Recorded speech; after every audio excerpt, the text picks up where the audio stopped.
place. It's super cheerful and positive, too. I can see that. There are people outside exercising at all hours. Such a healthy way of life. You came. Welcome, welcome. You must be hungry from your journey. Would you like something to eat? Oh, thanks, but no thanks. We've been eating the whole way here. We had a mushroom platter, sap's meat stew, butter braised chicken, hot sour pudding. Paimon's positively stuffed. All right, all right. No need for all that detail. I'm starting to get hungry myself. Maybe later then.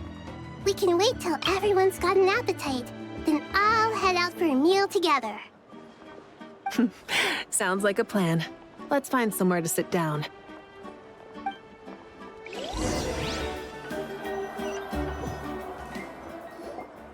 I should tell you, I already have some sense of why you've come. Why's that, MAVUIKA? To say thank you. Your senses are spot on. But on top of that, we also feel guilty. Because the Gnosis has vanished? I sensed its loss. Despite scouring through the remnants of Irminsul, we couldn't find any sign of the Gnosis. Not even any trace of it burning to ash. That's certainly unusual. Still, the potential fallout from Irminsul's loss is significant, to say the least.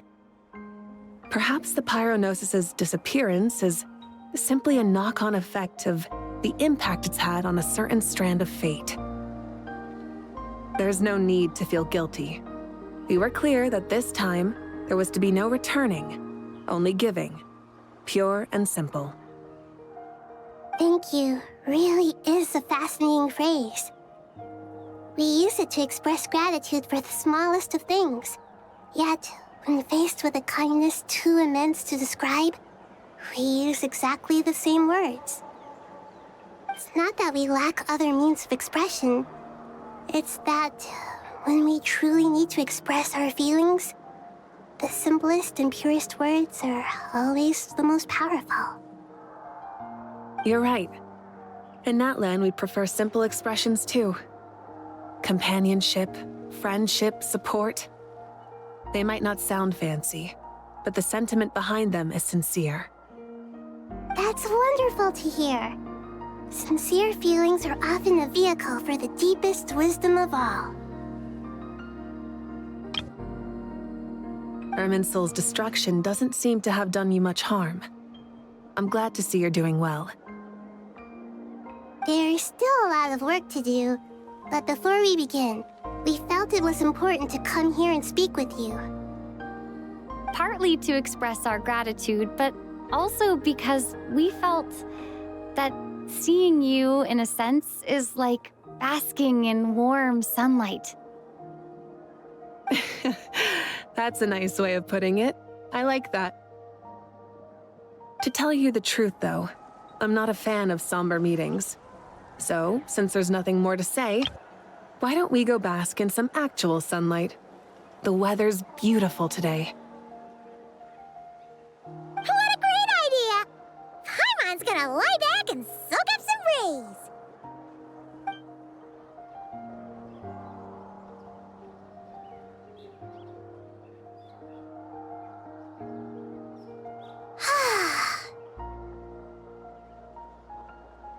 In that case, I think I'll lie down for a bit too before we head to our next stop. And where might that be? Mondstadt. Paimon and I are gonna head back there with Kale and the gang. Long ago, I sensed that the god remains inside Kale had come from the goddess of flowers, but I kept it a secret. Those remains weren't hurting Kale, not as she is now. They simply exist. Besides, I could sense a deep yearning within her. A yearning for an ordinary life, a yearning to hold on to the hard-won happiness she now enjoys. With someone like her, I have a responsibility to keep her secret. She should be ready to face the truth by now.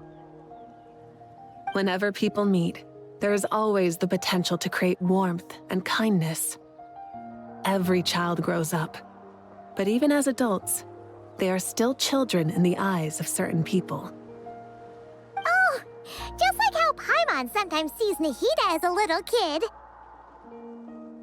Is that so? Well, anyone who's friends with a kid is probably a kid themselves. Of course! And there's nothing wrong with that.